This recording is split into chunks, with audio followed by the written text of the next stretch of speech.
আল্লাহ রাব্বুল আলামিন বলছেন ওয়াইন্নাহু মান ইউশরিক বিল্লাহ ফাকাদ হারামাল্লাহু আলাইহিল জান্নাহ ওয়া মাওয়াহুন নার ওয়া মা লিয-যালিমিনা মিন আনসার। আল্লাহ রাব্বুল আলামিন বলছেন সূরা মায়েদা 72 নম্বর আয়াত, ওয়াইন্নাহু মান ইউশরিক বিল্লাহ, যে ব্যক্তি আল্লাহর সঙ্গে শিরিক করবে, যে ব্যক্তি আল্লাহর সঙ্গে শিরিক করবে, ফাকাদ হারামাল্লাহু আলাইহিল জান্নাহ, আল্লাহ তার উপরে জান্নাতকে হারাম করে দিয়েছেন, ওয়া মাওয়াহুন নার, তার স্থান হবে জাহান্নামে, ওয়া মা লিয-যালিমিনা মিন আনসার, এদের জন্য কিয়ামতের মাঠে কেউ সাহায্য করবে না। আগেই বলে দিয়েছি আল্লাহর নবী তার জন্য কোনো সুপারিশ করবেন না। আজকে আপনি গলাবাজি করছেন শিরকের বিরুদ্ধে বলার কারণে, বেদাতের বিরুদ্ধে বলার কারণে আপনি গলাবাজি করছেন। আজকে কাল কিয়ামতের মাঠে আপনাকে কে ঠেকাবে?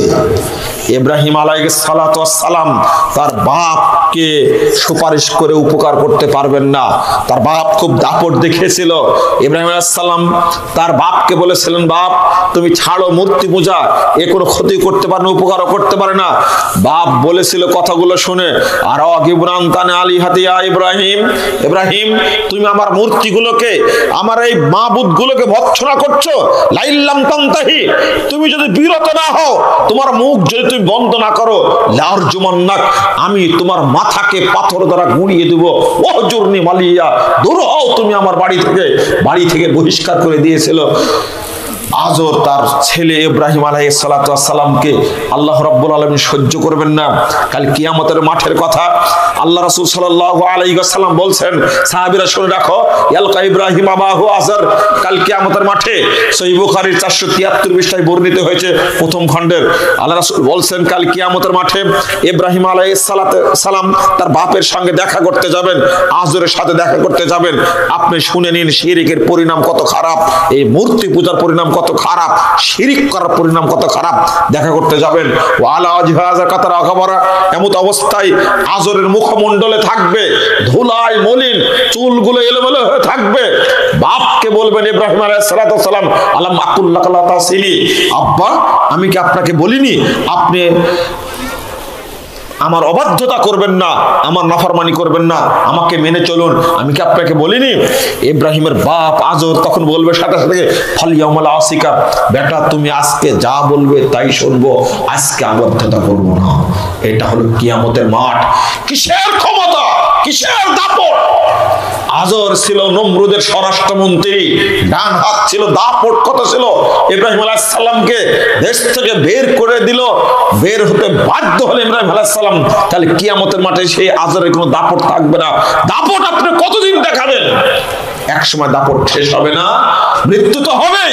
মরেনি, যদি না মরে বেঁচে থাকতো পৃথিবীতে তাহলে ফেরাউন বেঁচে থাকতো, যদি না মরে কেউ বেঁচে থাকতো তাহলে নমরুদ বেঁচে থাকতো।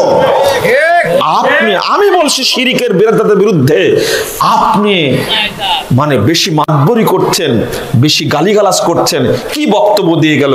এগুলোর বক্তব্য হলো যে বক্তব্য দিয়েছে কোরআন সুন্নাহ ভিত্তিক, আপনাকে শিরিক বেদাত ছাড়তে হবে, এই জন্য বলেছি। আপনার অভ্যাস হয়ে গেছে। শুনুন হাদিসটাকে। ইব্রাহিম আলাইহিস সালাম আল্লাহর কাছে যাবেন, আল্লাহকে বলবেন, ইয়া রাব্বি ইন্নাকা ওয়া'আদতানি আল্লা তুখজিয়ানি ইয়াওমা ইউবাসুন, আল্লাহ আপনি ওয়াদা করেছেন, আপনি ওয়াদা করেছেন আমাকে কিয়ামতের মাঠে অপমান করবেন না। ফাইয়ুখিজিন আখজা মিন আবিল আবাদ, আল্লাহ বাপকে যেভাবে অপমান করা হচ্ছে, বেটার জন্য এর চেয়ে বড় অপমান আর কি হতে পারে? দেখছেন বলার ঢংটা কি? বাপকে যেভাবে অপমান করা হচ্ছে।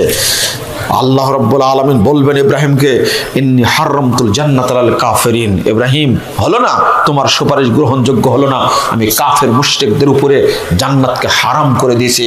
এই কল্লাহু উনজুর মা তাহতা ইসরাইল, ইব্রাহিম তুমি তাকিয়ে দেখো, তোমার পায়ের নিচে তাকিয়ে দেখো। কি ফারওয়া বিদিকিল মুলতা, দেখেন নিচের দিকে তাকিয়ে দেখবেন একটা পশু, বেজির মতো একটা পশু, বানরের মতো একটা পশু, ওকে পায়খানা ড্রেনে কাদায় গোবরে লেপটানো হয়েছে, দেখতে পাবে স্বেচ্ছাতে একটা পশু। ফাইউখাযু বিকাওয়াইমিহি ফায়ুলকা ফিন্নার, অথবা চার পায়া করে ধরে তাকে জাহান্নামের মধ্যে নিক্ষেপ করা হবে। এটা কে বলেন তো? এটাই আজর, এটাই আজর।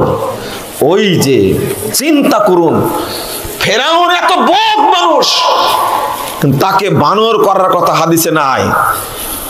নমরুদ এত বদ, আবু জাহাল এত বদ, উতবা সাহেব এত বদ, কিয়ামতের মাঠে তাদেরকে পায়খানা ড্রেনে চুবানো হবে এমনটা বলা হয়নি, বানর করা হবে এমনটা বলা হয়নি।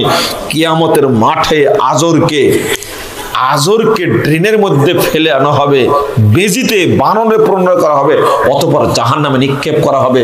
কত বড় অপমান করা হবে চিন্তা করুন। আজ থেকে তওবা করুন, জীবনে শিরিক করব না, শিরিকের পক্ষে কোনোদিন কথাও বলবো না ইনশাআল্লাহ। বলুন, বাংলাদেশে আজকে যত মাজার পূজা আছে, কবর পূজা আছে, সারা দেশে মাজার পূজা, কবর পূজা করে কোটি কোটি মানুষের ঈমান হরণ করছে। আর এইগুলো সব মানে পাহারা দিচ্ছে বাংলাদেশের এক শ্রেণীর এলিট শ্রেণীর মানুষ, শিক্ষিত মানুষ। তারা সারা বছর বাংলাদেশের টাকা চুরি করে 10 কোটি, বছরে 1 কোটি টাকা মাজারে দিয়ে মাজারকেও জোরদার করছে, নিজের দুর্নীতির টাকাও জোরদার করছে না এগুলো? অতএব আমি এই মর্মে গুটিয়ে নিলাম কথা, শিরক থেকে সাবধান থাকুন।